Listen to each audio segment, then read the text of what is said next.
Estoy en comunicación con el ex congresista de la República del Perú, Mauricio Mulder Bedoya. Mauricio, un gusto saludarte. Muchas gracias por acceder nuevamente a mi entrevista.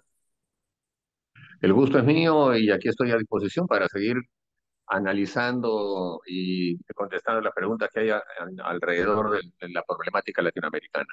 Hablando de la problemática latinoamericana, parece que es un deporte pegarle al gobierno de Perú. Los ataques vienen desde Colombia con el presidente Gustavo Petro y desde México, desde América del Norte con el presidente Andrés Manuel López Obrador, que fue declarado hace muy poco persona no grata por el Congreso de la República. Lo mismo le sucedió a Evo Morales y después se prohibió el ingreso al país. ¿Tú piensas que a López Obrador hay que prohibirle el ingreso a Perú, como hicieron con el expresidente boliviano? Efectivamente, creo que deberíamos tomar ese nivel de relaciones con México, que es un país muy querido, pero que está manejado por un presidente que es un incapaz, que además es muy corrupto. Estoy leyendo un libro que se llama El Rey del Cash, que es la descripción de cómo esta persona se encaramó a la presidencia de la República en México. Y todos sabemos que además que en México desafortunadamente existe un alto nivel de corrupción en la política de primer nivel. Eh, pero yo creo que una de las primeras constataciones que tenemos en este momento es que cuando la ultraizquierda toma un país, lo que hace es hundirlo. Y además, cuando América Latina tiene, como está ocurriendo ahora, una preeminencia de gobiernos que tienen una visión izquierdista, es cuando más desunido se encuentra América Latina. Porque lo que siempre hemos escuchado como propósito de los presidentes es que hay que ir a una integración latinoamericana, que somos un solo pueblo, que tenemos la misma historia, y de hecho se han hecho avances, ¿no? Con los tratados de libre comercio, de libre circulación de las personas, etcétera. Y esto lo han hecho gobiernos que son o de centro o de derecha. Pero cuando hay una preeminencia de los gobiernos de izquierda, el está pelear unos contra otros, Y Mauricio, esto no lo dices como entrar en analista, sino temas por la experiencia hace más de propia de lo que 200 pasó en años el no se Perú. hablaba. Lo que estás narrando no es un análisis, sino la experiencia Lo propia que que vivieron sucedió en en el el Perú Perú. con Pedro Castillo, lamentablemente. Pero justamente, pues, o sea, en el momento en que la izquierda comunista toma un país, lo destruye. Y destruye también a todos los países con los cuales está teniendo coincidencia. Lo que está ocurriendo hoy en América Latina es que Venezuela, Colombia, eh, el Perú, Bolivia, Chile, Argentina, y Brasil menos, aunque está en manos del partido del PT, pues está con una visión, digamos, distinta. Bueno, lo que están haciendo es volver a lo que era América Latina hace 200 años, cuando había pugnas, luchas, búsquedas de conquistas territoriales y cosas como esa. Entonces es increíble cómo hay sectores políticos que no creen en eso y no se dan cuenta el nivel de deterioro que tiene la política en América Latina solamente como consecuencia de haber elegido a las personas equivocadas para mandar en cada uno de sus países. Mauricio, no es solo la política, tú eres abogado, politólogo y periodista. La decadencia de los medios de prensa, que lamentablemente están haciendo el juego estos desgobiernos. ¿Qué nos puede decir de esta actitud tan deshonrosa de algunos sectores de la prensa? Bueno, lo que desafortunadamente está sucediendo con la prensa es que ella, para poder sobrevivir, ya no es como antes que tenían la posibilidad de que tuvieran mercados que compraban sus periódicos o vieran sus canales de televisión. Ahora tienen que vivir la subvención del Estado. eh, eh, Obviamente pone el dinero a cambio de que los medios de comunicación se dediquen solamente a elogiar a los estados o a los gobiernos están de turno. Eh, Y eso porque, claro, ocurre que ya existe una nueva forma de comunicación, que es la que tenemos, por ejemplo, tú y yo en este momento, ¿no? Tú estás en Argentina, o no sé si Sí, en Buenos estás en Aires, Argentina, Argentina. nosotros en el Perú, y con un celular tenemos una comunicación. Entonces ya no tenemos la necesidad de depender de un canal de televisión para ver y encontrar algún tipo de información. Entonces hay una crisis muy grande de todo lo que significa medios de comunicación y entonces se han convertido en tributarios de los gobiernos y lo único que hacen es ser voz redundante de lo que dicen los gobiernos y eso es lo que está sucediendo. Te podría decir que tú fuiste uno de los valientes políticos peruanos en estar en contra de lo que se llama en Perú la prensa mermelera, porque los gobiernos están dando mucha publicidad estatal para que los medios sean aliados y desinformen. En este caso, tú como periodista y como parlamentario te enfrentaste a ellos y lamentablemente después tuviste la consecuencia de un ataque certero de sectores de la prensa como le pasó Así a es, Manuel Merino y a tantos políticos que están combatiendo a los medios marmeleros, como se les llama ya. exactamente. Ahora, la ley Mulder, como se llamó, logró estar vigente durante 6 meses. Y fueron 6 meses en los que, claro, ellos pegaron duro y fuerte, pero que el Estado se ahorró aproximadamente unos 600 millones, vamos a ponerlo en dólares para que se entienda, más o menos unos 200 millones de dólares en lo que se refería al pago permanente que le daban a los medios de comunicación, muchos de los cuales no tenían ni lectores ni televidentes, eran canales o medios de comunicación completamente marginales, incluso muchos de ellos en zonas estratégicas en donde se encuentran los sectores de Sendero Luminoso, pero no para que justamente se combatiera a ellos, sino al contrario, para que ellos lo utilizaran como medio de comunicación entre ellos. Entonces, esas cosas uno las puede ver en el balance y se dio cuenta que el Perú se ahorró una enorme cantidad de dinero y al mismo tiempo se demostró que los medios de comunicación, si quieren sobrevivir, tienen que hacer su trabajo y no estar esperando que le caiga siempre del Estado una cantidad de dinero. O Es sea, como como que se dice, cualquier no persona hay puede. libertad de prensa, sino libertad de empresa, porque se manejan como empresas y muchas de ellas empresas fantasmas. Bueno, ellos han establecido como derecho fundamental de los medios de comunicación y no lo han hecho solamente aquí en el Perú, sino en las reuniones que han tenido de la Sociedad de Prensa Interamericana de Prensa, que la publicidad del Estado es un derecho de ellos y han establecido de que incluso en algunos documentos pone que es el 30% de los ingresos de los medios de comunicación tiene que ser un subsidio del Estado.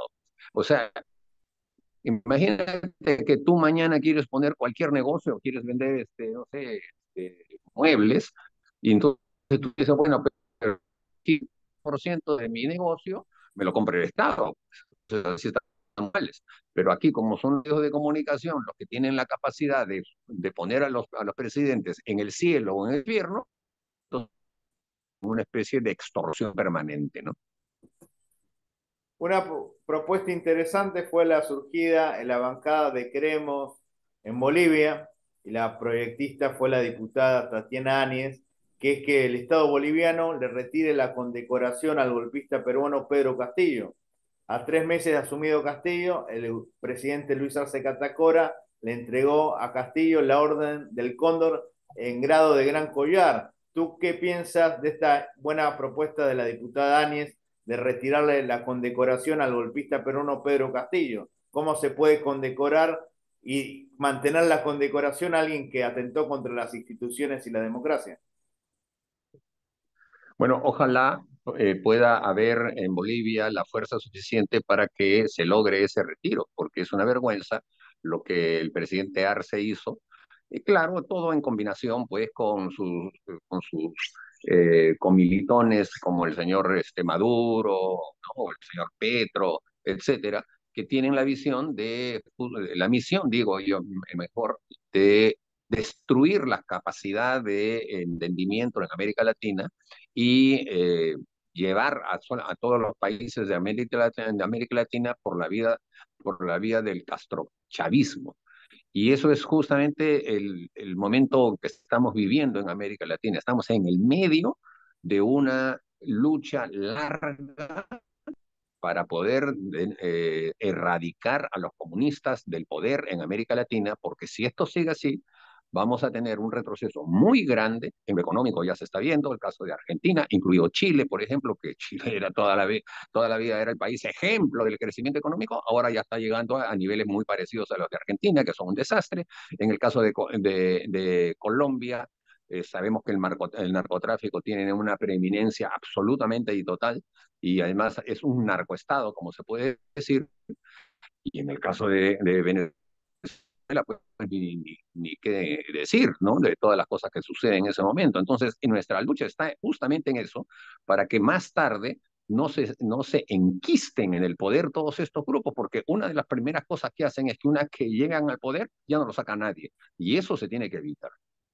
La última pregunta, siempre se dice popularmente el APRA nunca muere y ahora el APRA consiguió felizmente la personería jurídica, que es un partido histórico del Perú y de Latinoamérica. ¿Cómo se está preparando el APRA para las próximas elecciones?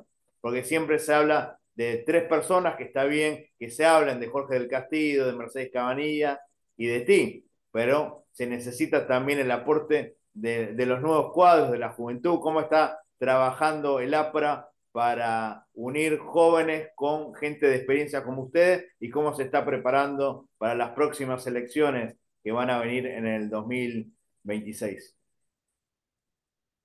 Bueno, efectivamente nos habían sacado de las elecciones anteriores por subterfugios que habían hecho el Jurado Nacional de Elecciones, que todavía obedece a los mandatos Vizcarra. de Vizcarra.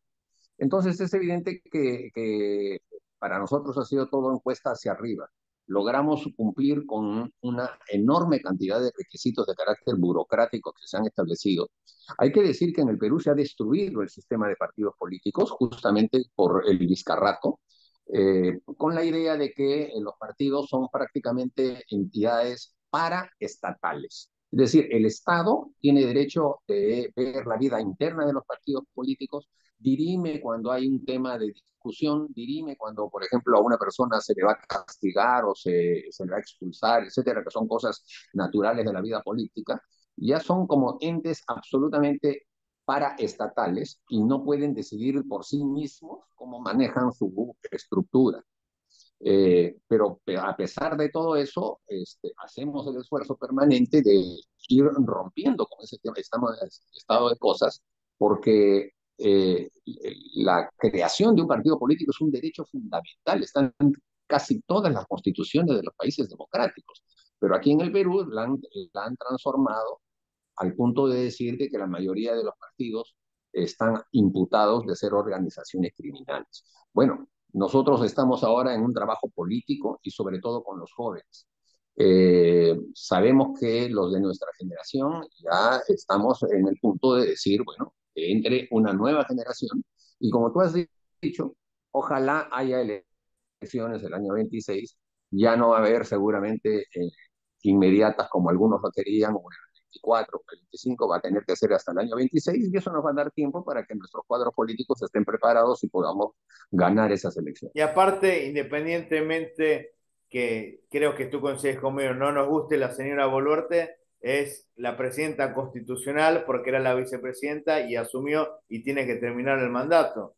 Porque si uno pide un recorte de mandato, esto atentaría contra la institución. La presidencia de la República dura 5 años, nos guste o no. Ojalá que el APRA en el 26 se pueda rearmar y sobre todo tener una bancada sólida, porque en los últimos años la bancada del APRA que tú integraste, que integró González Posada, Aurelio Pastor, Mercedes Cabanilla, Jorge del Castillo y tantos otros, fue un freno para algunas medidas un poco autoritarias y mal elaboradas de los gobiernos, como de los gobiernos de Ollantumala, de Kuczynski.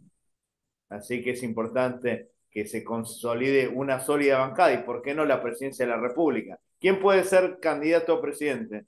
Se habló de Roque Benavides, algunos dicen que Carlos Anianio. El APRA, ¿a quién elegiría? ¿A un aprista o a un invitado? Bueno, eso se va a ver todo en su momento. Como tú bien has señalado, las elecciones son el año 26 y aventurar nombres en esta época todavía es bastante prematuro. A mí me gustan candidatos que pertenezcan al partido. No soy muy inclinado a invitados, pero si se da la circunstancia se verá. Mientras tanto, vamos a seguir fomentando cuadros nuevos y buscando que haya personas que se interesen en un tema tan complicado como la presidencia de la República. Y creo que justamente lo que vamos a hacer es preparar durante estos 3 años, que faltan 2 años y medio, más o menos, 3 años, el cuadro político que se va a necesitar para ganar las elecciones. Nosotros eso sí lo tenemos como propósito. No queremos estar en el Congreso y ahí quedar solamente. No, queremos ganar las elecciones y que sea un aprista el que reconstruya la democracia en el país. Y no te olvides, por favor, de los peruanos en el exterior. Ahora los peruanos en el exterior tienen dos curules, dos congresistas. Es importante. Siempre el APRA tuvo comité en el exterior, incluso grandes personalidades peruanas integraron los comités de los apristas en el exterior. Hay que trabajar con los peruanos en el exterior que son tan peruanos como ustedes los que están allá. Muchísimas gracias, Mauricio. Que viva el Perú. Muchas gracias también. Estoy para disposición en cualquier otro momento. Muchas Para más gracias. información, por favor, suscríbanse a mi canal de YouTube.